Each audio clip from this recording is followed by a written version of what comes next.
menakutkan, 3 pemain lain pun tidak kalah menakjubkan dalam bermain untuk EVOS Reborn. Terlihat di sana EVOS dan juga ada Forival, ada Face Clan, Bigetron Red Alliance yang hari ini juga kita harapkan bisa lebih maksimal lagi dalam bermain. Kita sempat ingat Bigetron mendapatkan WWCD di Sunhawk. Semoga saja hal tersebut bisa diulang. Betul, dimaksimalkan kembali karena terlihat ketika bermain Sunhawk, untuk di BTR benar-benar galak banget. Apalagi kalau zona ke arah Pulau Charlie atau ke Pulau Alpha. Tapi tampak kita bakal bersiap-siap kali ini untuk menuju ke map kita selanjutnya. Kita bakal langsung menuju ke map paling kecil, map yang paling berbahaya. Ini dia, Sunhawk.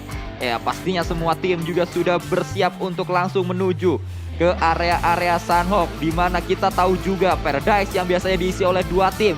Kali ini tidak ada penghuninya sama sekali, membuat kita bertanya-tanya siapa yang nantinya akan coba turun di Paradise. Dan ini dia, pesawat sudah diterbangkan, di mana ternyata dari area sebelah kanan Hatin menuju ke area sebelah kanan Camp Charlie di sebelah kiri Dog. Membuat tim-tim sebenarnya apapun garis pesawatnya, dari jalur manapun garis pesawatnya, semua bisa mencapai ke kotanya masing-masing atau ke drop zone-nya masing-masing. Betul, ini fair banget sih. Dan balik lagi untuk Sunhawk sih, gue rasa Sunhawk untungnya bagi tim-tim, Sunhawk kan tuh 2x2. Tapi kalau diperhatikan, Sunhawk itu pulaunya dikelilingi air. Ya. Jadi realnya Sunhawk itu nggak 2x2 menurut gue pribadi.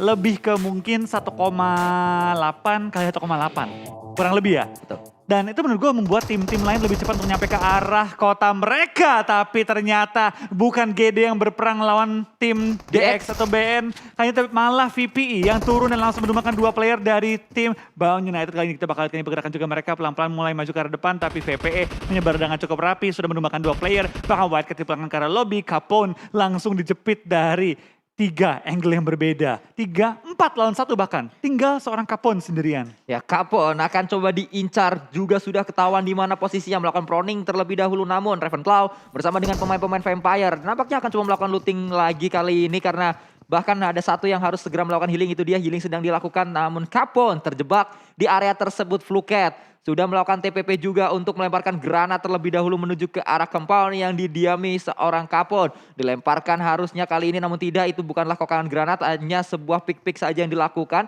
Maju ke arah depan, Ravenclaw menjadi pemain terdepan kali ini, maju ke arah ruangan dari seorang Capone. Harusnya ketemu 1, 2, 3, dijaga dengan sebuah DBS. Ini dia, senjata close combat yang pastinya sangat-sangat menakutkan sekali. Betul, tapi Capone punya kesulitan karena dia harus ngejaga 2 pintu sekaligus kali ini. Dan jadi NFT, gue rasa mereka mendengar nih arah teman-teman akan dilontarkan, tapi sebelum mereka bisa maju ke arah Paradise, mereka bakal harus nge-clear ke arah tim Infinity terlebih dahulu. Tapi Capone dapat 2 DBS yang mengerikan kali ini, terus diincar kiri kanan, semua ruangan dijaga. Kali dapetin korban lagi 3 orang. Clutch is real, clutch is real, clutch is not real untuk seorang Capone. Dapetin 3, hampir clutch 4, tapi baik lagi, hampir tidak pernah lah cukup. Ya, sayang sekali Capone. Kehilangan momen-momen di akhir sehingga tidak bisa mendapatkan sebuah clutch ke arah pemain-pemain dari Vampire. Sedikit lagi Capone dengan DBS, dan kita melihat kali ini Mikaope akan coba dicari, akan coba diincar dengan M249 yang didapatkan oleh seorang 20. 106 peluru disiapkan, namun reload padahal masih ada 106 peluru. Betul, tapi lihat kali ini bakal lihat dari APG langsung mengirim satu orang maju ke arah depan. 2 bahkan kali ini maju ke arah depan untuk coba menumbangkan player-player dari tim Axis. Di mana Mika cabut, Foki dikorbankan kali ini dan upaya coba untuk menumbangkan player dari tim APG. Zero sudah maju ke arah depan, sudah tahu posisi Foki, mendengar TP juga, bakal lompat ke arah atas batu, spray dengan UMP. Foki hanya punya 1 batu sebagai cover, tertumbangkan dan harusnya langsung dipulangkan ke arah lobby di awal-awal. Ya, bahkan di end dengan sebuah panci oleh seorang hero kali ini. Ada sebuah tembakan-tembakan menuju ke arah crate dari Foki juga. Looting dilakukan kali ini oleh pemain-pemain dari tim APG. Angkor Esport maksud saya. Dan kita melihat juga ini dia dari sisi lain, Axis. Seorang Faris berlari-lari saja, dan inilah yang terjadi di Sunhawk kita. Ternyata sangat cepat temponya di awal-awal di early game kita, baru menit yang ketiga menuju menit yang keempat, tapi fight sudah terjadi setidaknya di 3 tempat yang berbeda. Betul, Infinity kehilangan Nuzi tadi dari tim BN, kehilangan 4 member mereka, dari Axis kehilangan 1 member mereka. Dan kalau diperhatikan di weekday juga ketika bermain Sunhawk, Axis itu memang ngambil drop yang cukup riskan. Mereka tempel ke Charlie ada tim RRQ, mereka tempel ke Nakam ada tadi dari APG.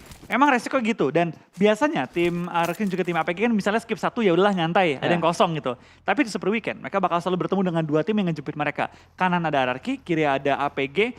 Kalau misalnya better keluar dari painan, mereka juga bakal sulit maju ke arah depan. So, ini dia PR dari tim Axis. Gimana mereka bisa maksimalin Sunhawk dengan jepitan dari berbagai tim. Ya, tapi kalau kita melihat ternyata Red Face berdekatan sekali bertetangga kali ini dengan seorang Spavel dari NFT. Sesuatu yang tidak kita ingin lihat sebenarnya, namun inilah yang terjadi. Karena dengan keadaan seperti ini bisa saja ada HBD yang terjadi dan nampaknya Red Face tidak sadar kalau di area ini, di komplek perumahan ini ada tim lain. Ada Spavel, tapi Spavel melakukan proning harusnya ada suaranya juga. Apakah terdengar oleh seorang Red Face? Belum terdengar karena Red Face masih begitu percaya diri untuk masuk ke dalam compound-compound yang ada di sini. Betul, kita bakal lihat kali ini Red Face bakal berhadapan dengan Swavel dan ternyata kalah timing bukan berarti kalah momennya. Sini dari seorang Red Face langsung ngeflick dapetin korbannya dan dengan keadaan yang cukup low bisa melakukan healing kali ini. Jujur, tim EVOS jarang ngambil looting ke belakang. Wow. Gue berapa kali melihat untuk di weekday, itu tim EVOS jarang ke belakang-belakang dari camp Bravo. Makanya kaget nih NFT kok tiba-tiba EVOS ke belakang. Nah ini dia sesuatu yang juga perlu diperhatikan saat kita bermain di scene kompetitif. Pastinya sebuah perubahan-perubahan kecil dalam game atau saat kita bermain membuat perubahan besar dalam tim-tim lain juga harus melawan tim kita saat seperti EVOS yang mereka lakukan mundur ke arah belakang melakukan looting-looting di area yang biasa diisi oleh NFT.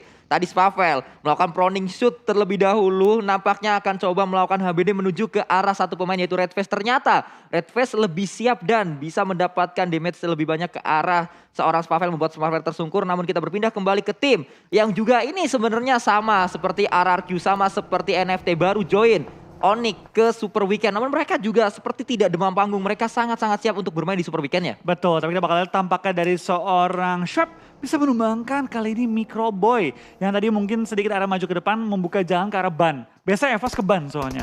Ya akan kita lihat seperti apa. Namun KF juga dengan baginya ngacir dia sendirian saja menuju ke arah atas. Bukit tersebut ada Swaps tadi yang coba mengincar dengan tembakan-tembakannya. M4 kali 3 namun belum berhasil. Kita juga berpindah ke arah yang lain. EVOS mencoba regroup kali ini karena sudah berdekatan. Kup RB digunakan, bagi juga digunakan. Ada 2 kendaraan setidaknya yang dimiliki oleh EVOS Reborn. Oke, tapi kayaknya tadi dari gua berarti EVOS tinggalin arah tebing-tebing tadi ya? Tebing-tebing laut ditinggalin, mereka langsung maju ke arah depan. Dan dari tim NFT juga akhirnya kehilangan 1 player, 3-3 lah. Ya, EVOS 3-3. NFT. Kali ini keadaannya berimbang untuk mereka berdua atau untuk kedua belah pihak. Namun fight tidak dilanjutkan di area tersebut karena EVOS langsung menuju ke area ban seperti yang tadi Bang Flo katakan. Memang itu adalah tempat EVOS biasa tempati atau checkpoint mereka. Betul, tapi terlihat kali ini juga dari tim VPI. Tim yang kali ini ngerebut area Paradise. Bermain dengan tempo yang pasti berbeda dengan tim-tim sebelumnya yang mengisi Paradise. Yang paling berdekatan dengan tim EVOS itu pasti dari area Paradise, Mong9 dan juga Lakawi. Ini EVOS perlu kembali nyatet sih pergerakan tim VPS seperti apa. Agar tidak terpotong ataupun tidak miss timing ketemu dengan mereka. Karena yang mengisi dari Paradise juga tim yang berbeda. Tidak seperti di Irangel atau di Sunhawk sebelumnya. Kenapa jadi Miramar sama Irangel. Dan kita juga melihat ini dia dari Bigetron tadi sebenarnya akan coba fight bersama dengan Geekfam. Walaupun memang Geekfam mundur terlebih dahulu. Dan satu pemain dari Onyx ternyata tertangkap oleh Matoy dengan M4 kali 4-nya tadi. Betul, dengan tembakan VSS juga menumbangkannya. Sekarang Onyx tinggal menyisakan 3 pemain dan lihat dari tim Secret menyebar dengan cukup luas. Ya, berpindah kembali ke arah tim Malaysia yang lain. Dan ini adalah sebuah setup yang memang sering terjadi saat bermain di Sunhawk. Ada satu tim yang mengisi sebuah komplek perumahan dari satu compound ke compound yang lain diisi oleh 2 pemain yang berbeda dan melihat ke angle yang berbeda juga. Betul, tapi kita bakal lihat juga tampaknya dari tim Geekfam ya. Tadi sempat berdekatan dengan tim APG, bergerak kembali kali ini menuju ke arah area yang bisa bilang berdepanan dengan tim BTR. BTR mengisi Bukit Painan, ini mereka ada di bawah bukit-bukit Painan tersebut. Dan ini dia dari tim TS sudah nyampe ke arah Quarry kali ini, sudah berdekatan dengan area zona. Tapi kayaknya tim TS nggak terburu-buru juga, santai aja mereka pergerakannya. Karena masih banyak waktu dan memang untuk di Sunhawk, zona itu bergerak lebih lambat dan perpindahan zona juga lebih lambat. Ya, dan dari tim Secret sendiri pun tadi sudah mendapatkan sebuah elimination dari seorang Matoy tadi dengan M4 kali 4-nya.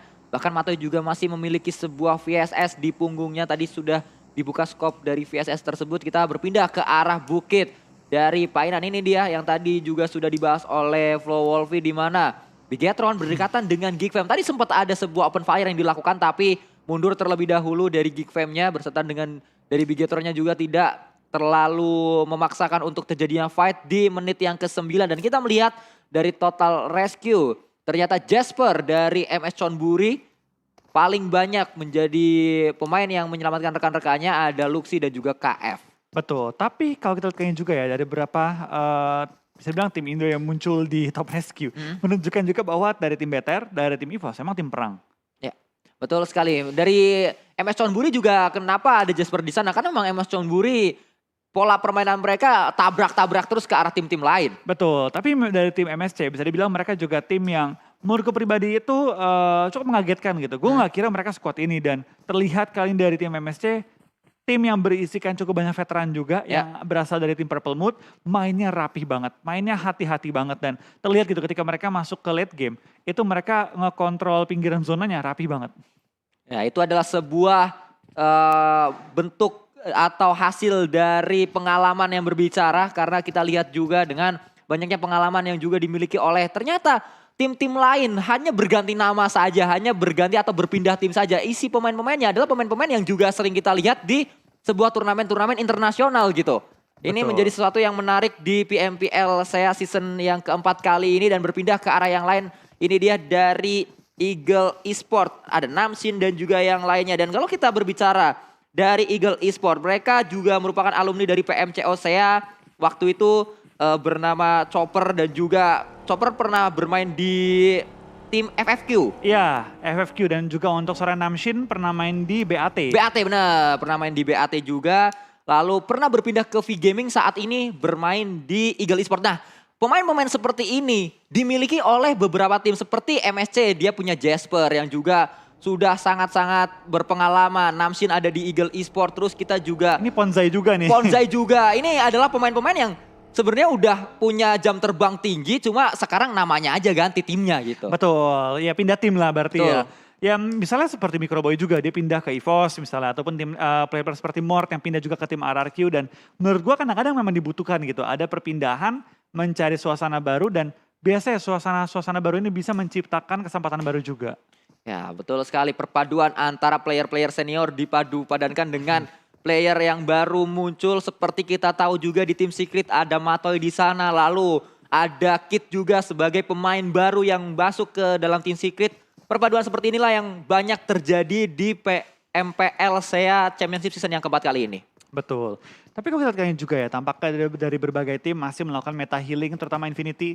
Yang kemarin juga sempat dapetin poin tinggi dengan melakukan healing. Tapi dengan hilangnya Nuzi tentu bisa dibilang Logan ya biasanya, antara Nuzi kalau nggak Logan. Biasa Logan dulu, kalau tumbang baru Nuzi. Cuma kali ini dengan hilangnya satu player mereka, kemampuan mereka untuk mencari first aid lebih lambat. Jadi iya, betul. Betul sekali, karena yang melakukan looting hanya 3 pemain saja. Pastinya waktu yang dibutuhkan juga lebih banyak. Dan kita melihat ke arah yang lain dari For Rivals masih terus memantau di area sekitar mereka. Ini adalah setup yang memang sering kali kita lihat saat bermain di area Sunhawk. Betul. Dan hanya terus akan coba menjaga area ini harusnya. Yap, dari tim For Rivals menerapkan teori ini ya, teori defensif. Tapi lihat dari TS, pede banget mereka nabrak ke arah compound dari tim RRQ. Tapi untungnya tidak sampai tertumbangkan. Karena memang angle shoot dimiliki RRQ sangat terbatas. Tapi dengan informasi ini TS tahu, di bawah ada orang. Ya. Kalau kita knockin, kita majuin. Dan tadi sangat pintar sekali kalau kita lihat ya, ke tembakan yang dilakukan oleh seorang Voldemort gak ngincer kepala dari pemain tim Secret tersebut, tapi bannya dulu. Iya, bannya. Itu adalah sesuatu yang juga perlu diperhatikan saat kita bermain di scene kompetitif, karena aim assist off sehingga banyak player sekarang ngincer ban dulu daripada kepalanya langsung. Betul, karena kalau ngincer kepala kan kecil banget tuh. Iya. Apalagi kalau mobilnya gerak, kepala juga gerak. Kalau ban itu nggak beda-beda jauh berubahnya. Betul, kenapa tadi Voldemort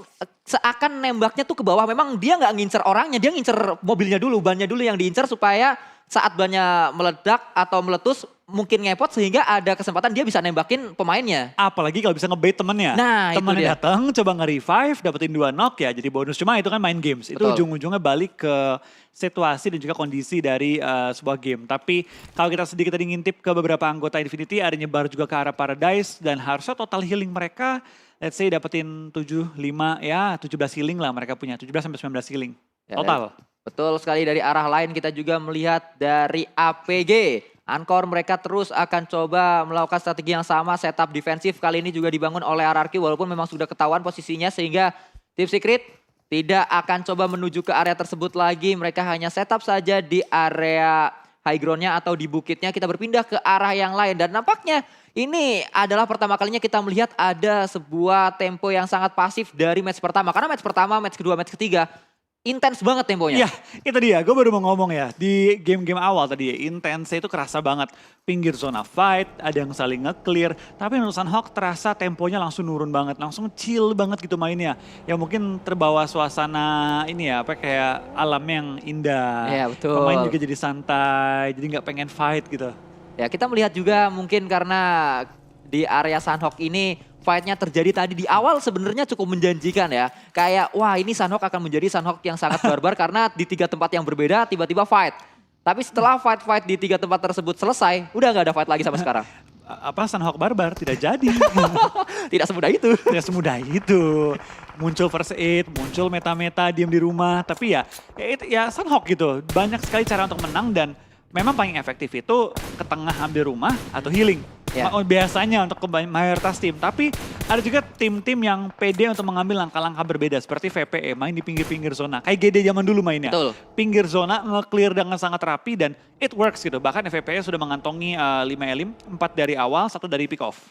Ya dan sebenarnya setup-setup seperti defensif itu juga sesuatu yang bukan bisa dikatakan nggak salah. Itu adalah sesuatu yang benar karena beberapa momen gak ngapa-ngapain adalah hal yang terbaik gitu untuk momen-momen tertentu. Sehingga ada beberapa tim yang memang kalau dilihat kenapa tim ini gak ngapa-ngapain. Karena ya dia gak perlu ngapa-ngapain juga. Dia punya tempat yang aman, dia gak dikejar oleh Blue Zone juga, gak ada fight yang harus dilakukan juga.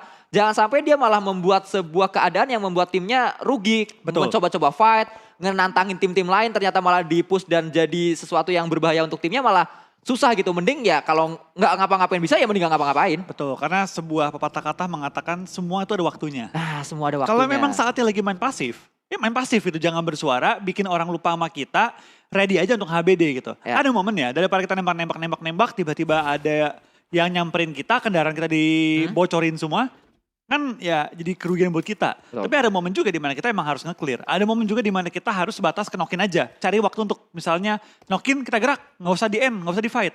Ya. Semua tuh ada momen, dan kalau tanya kapan momen kita main pasif, kapan momen kita main nge-clear, semua tergantung. Makanya player dengan pengalaman lebih banyak pasti juga menjadi pemain yang lebih hebat. Ya itu dia yang membuat tim-tim ini, kalau kita lihat ada beberapa tim yang memang mendatangkan pemain dengan pengalaman yang cukup banyak dan dipadu-padakan seperti yang tadi sudah kita bahas, dipadu-padakan dengan pemain-pemain baru. Supaya pemain baru ini juga akhirnya terinfluence dengan pengalaman yang sudah dimiliki oleh beberapa senior-seniornya gitu. Betul, tapi kita bakal lihat kali ini di Blue Zone adanya pertempuran juga yang mulai terjadi di antara tim Eagle dan juga tim MSC. Di mana MSC kehilangan 2 player mereka, tapi Chopper terlihat dari area rumah. Sempat terkena peluru panas juga, tapi bisa menutup angle kembali. Dari para Jin masuk ke arah Blue Zone lagi, bertempur kembali dengan tim MSC yang terus nahan sakitnya Blue Zone.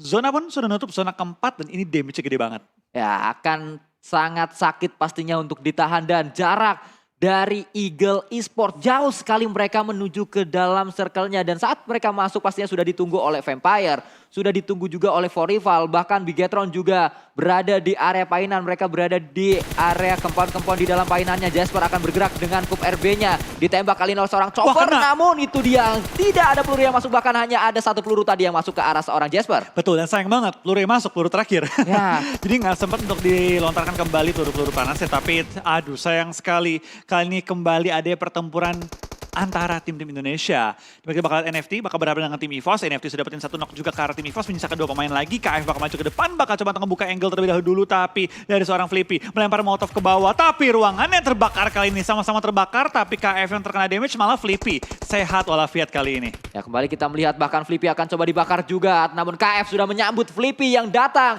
dari arah jendelanya. Knockdown didapatkan oleh EVOS Reborn di area ini. Menjadi pemain terdepan KF nampaknya akan coba dibantu oleh pemain-pemain EVOS yang lain. Karena tadi kita melihat ada 1 pemain EVOS yang juga masih menggunakan sebuah kendaraan. Itu dia seorang Lyzerk akan datang ke arah ini. Betul, kita bakal lihat kali ini Red Face dalam posisi knocked out yang berarti nggak bisa diselamatkan. MSC tampaknya mendengar ada kenok-kenokan bakal join the fight ke kali ini. Karena mereka sudah mengambil bagian-bagian dekat dengan area ini juga. NFT bakal maju ke depan tapi Lyzerk dapetin juga MSC. Kali ini kita bakal lihat kali ini juga ada pergerakan. Seorang Ramones langsung nge-clear pinggir-pinggiran dari rumah-rumahnya. Tapi zona yang bergerak tentu akan membuat mereka harus nahan sakitnya Blue Zone kali ini. Ya apakah sempat untuk NFT masuk ke dalam circle selanjutnya karena mereka akan coba dihadang oleh tim-tim lain yang sudah berada di area ini. Red Face harusnya tidak bisa diselamatkan lagi. Dari arah lain kita melihat juga Onyx akan fight di area sungainya. Namun Lyzek sedang mengupayakan untuk merevive satu rekannya tadi, Mela. Berenang saja di arah sungai, belum ketahuan posisinya, dilemparkan sebuah granat. Namun granat lemparan juga dilakukan oleh satu pemain yang ada di seberang, yaitu Gotani. Iya, kita bakal kini dari seorang TG13 juga mulai terpantau. Di mana satu player lagi NC2 dalam posisi knockout. Terus dihujani bom oleh tim Secret. Tapi itu dia, lemparan bom dari TG13 mengenai targetnya dan langsung menumbangkan satu pemain dari tim Secret. Tapi TG13 tidak bisa bertahan dengan begitu saja karena peluru-peluru panas mulai mengenai dia juga. NC2 nggak bisa diselamatkan dan sekarang terlihat jumlah player terkikis dengan sangat cepat. 44 player tersisa dari 15 tim yang tersisa kali ini. Ya, saat kita tadi membahas ada banyak pemain-pemain veteran berada di area ini. NC2 adalah salah satu pemain yang baru masuk ke PMPLCA bersama dengan pemain-pemain veteran yang ada di pemain MS Chonburi. Dan kita melihat juga tadi sudah dipulangkan pemain-pemain MS Chonburi karena ternyata Matoy memulangkannya. Tapi kalau dari sisi lain kita melihat juga Lyzek kali ini menyambut pemain NFT. Ini saling balas-balasan antara EVOS dan juga NFT. Tampaknya Lyzek menebak tempat di mana Ramones bertahan. Lemparan bom dilontarkan, cuma sayang sekali belum bisa mental ke arah Ramones ya. Lyzek lagi berdua on fire banget. Ya, kita melihat Lyzek dan juga Ramones akan berduel di area ini. Dilemparkan kembali, meledak ke arah bawah mungkin. Namun masih ada jarak ternyata dan masih bisa melakukan healing kembali. Ponzai sangat dekat jaraknya dan langsung dipulangkan oleh seorang Stone. Betul, terlihat kali ini jumlah player, jumlah tim mulai terkikis. Bahkan NFT, EVOS, Onyx tinggal menyisakan satu member mereka. Bersama juga dengan tim Infinity yang masih melakukan healing.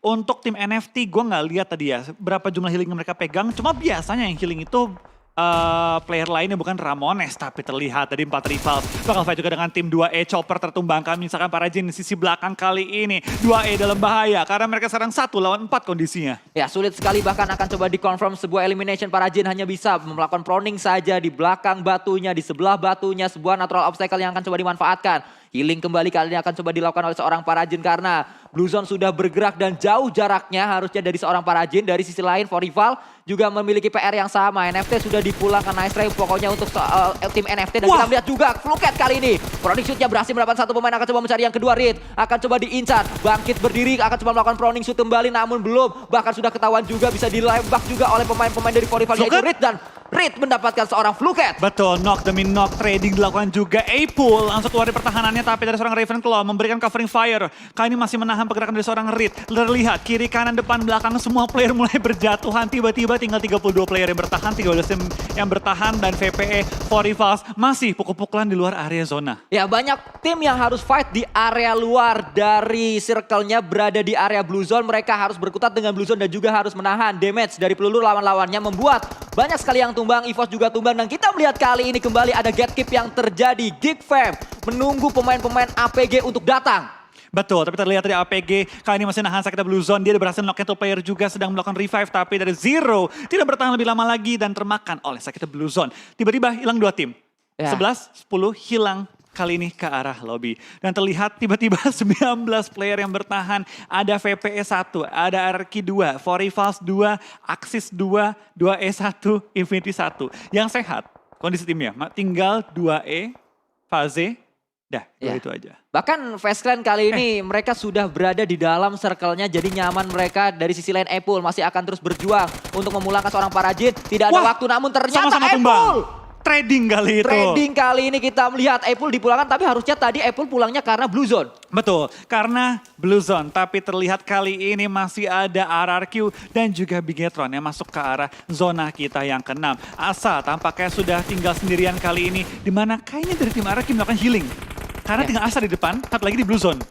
Ya, harusnya healing akan coba dilakukan dan kita melihat Miracle hampir saja bisa touchdown, ternyata disambut oleh peluru-peluru panas. Tim-tim yang sudah berada di dalam circle-nya gatekeep kembali terjadi di PMPLCA Championship Season yang keempat. Gotani juga akan coba menghabiskan first aid-nya, itu adalah first aid terakhir yang dia miliki. Dari arah lain, Luxi bergerak kali ini bersama dengan pemain-pemain Bigetron akan coba disambut oleh Fastclan harusnya. Betul, kita bakal lihat ini juga tampaknya RRQ dan juga Infinity pulang bersamaan dan tinggal menyisakan satu tim dari Indonesia. Bigetron masih punya 2 player juga, tidak melakukan healing, melainkan dari kedua ini maju ke depan. Oh, Ryzen healing kali ini. Ya, Ryzen dikirim di belakang untuk melakukan healing dan kita melihat kali ini Bigetron terus berjibaku. Seorang Luxi sendirian saja berada di area depan untuk menantang 4 pemain Fastclan yang nyaman sekali mereka menjadi satu-satunya tim yang masuk ke dalam circle selanjutnya. Betul, mereka nggak banyak bergerak, mereka berdiam diri saja. Tapi tampaknya Bigetron tertangkap oleh Dembrut yang melakukan healing sisi luar dari circle-nya. Dua tim tersisa, fix Faze, Chicken kali gini. Ya, FaZe Clan akan mendapatkan winner-winner chicken dinner mereka di hari ini karena Kacang Susu masih punya 12. Betul. Tapi ini baru circle ke-7. Kalau ini circle terakhir mungkin bisa. Tapi ini circle ke-7, masih ada circle 8, masih ada circle 9. Iya, makanya gue berani bilang Ya. Faze fix Chicken. Karena saran dari seorang Kacang Susu 1 lawan 4, kalaupun dia nge-surprise Faze, nggak mungkin satu klip bisa numbangin 4 player sekaligus. Ya, sulit keadaannya untuk seorang Kacang Susu. Tapi kembali, ini adalah pembuktian dari kata-kata kita di awal. Ini adalah match yang ditunggu-tunggu oleh Kacang Susu. Karena saat bermain di Sanhok, Kacang Susu selalu berada di late game. Oke. Berarti Kacang Susu kali ini kembali membuktikan ya bahwa dia ini ahlinya Sanhok. Ya, Kacang Susu ini juga pastinya menjadi sebuah penantang untuk Badru. Karena ini Badrunya Malaysia. Lawannya Badru, lawannya Ucup juga. Tentu kita bakal lihat nanti ya, mungkin satu hari ada perlombaan gitu. Siapa dokter terkuat di muka bumi? Wah, pastinya. Untuk PUBG Mobile ya? Untuk PUBG Mobile, pastinya Indonesia akan mengirimkan Badru dan juga Ucup 2 yang sudah sangat terkenal sekali dan juga sudah terbukti sukses di PMPL Indonesia. Iya, kalau masing-masing Regen kirim 2, mungkin Indonesia cadangannya Ikiar. Oh iya benar. Dan kita juga belum tahu ya, dari regional lain kita baru mengenal Kacang Susu karena ini adalah hasil dari selalu Kacang Susu berada di late game. Sehingga kita ingat kalau Sanhok di PMPLCA kali ini Kacang Susu pasti late game. Mungkin Kacang Susu sama Logan lah, saya tahu ya. Logan berapa kali juga melakukan healing. Tapi untuk regen-regen lainnya belum terpantau yang langganan healing siapa aja. Tapi ini dia momen WWCD dari tim FaZe Clan, dimana mereka berhasil bertahan hingga akhir berempat juga. Tapi hanya membawa 3 poin eliminasi. Ya, hanya membawa 3 poin elimination saja membuat FaZe Clan kali ini walaupun mendapatkan WWCD harusnya tidak terlalu